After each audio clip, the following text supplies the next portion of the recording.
गुजरात के मुख्यमंत्री नरेंद्र मोदी कहते थे कि जैसे जैसे रुपया गिरता है वैसे वैसे प्रधानमंत्री की साख गिरती है। उस हिसाब से तो मोदी जी की साख और प्रतिष्ठा किस गटर में चली गई, इसका अनुमान लगाना ही बड़ा मुश्किल है। 26 मई 2014 को जब प्रधानमंत्री पद की शपथ ली नरेंद्र मोदी जी ने, तो रुपया 58 रुपए 86 पैसे था प्रति डॉलर। आज रुपया 23 मार्च को 83 रुपए 60 पैसे पर पहुंच गया। अब आपको लगेगा कि रुपए के गिरने से मुझे क्या फर्क पड़ता है, ये तो बड़ी बड़ी बातें हैं।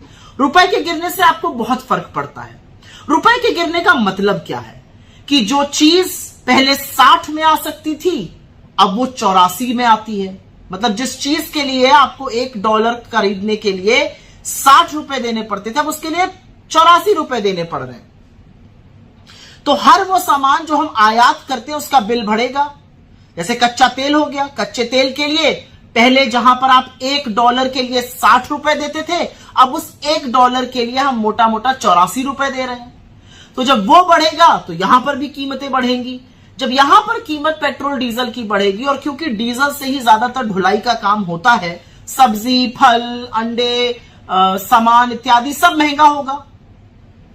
जब महंगाई बढ़ेगी तो आरबीआई जो है वो रेट बढ़ाएगी महंगाई को कंट्रोल करने के लिए।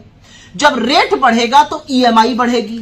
ईएमआई मतलब अगर आपने स्टूडेंट लोन, अगर आपने कार लोन, अगर आपने होम लोन, इस तरह की चीजें ली हुई हैं तो उनकी ब्याज दर बढ़ जाएगी, उनकी ईएमआई बढ़ जाएगी, ज्यादा पैसा देना होगा। तो रुपए का कमजोर होना अर्थव्यवस्था का कमजोर होना और देश के कमजोर होने पर है।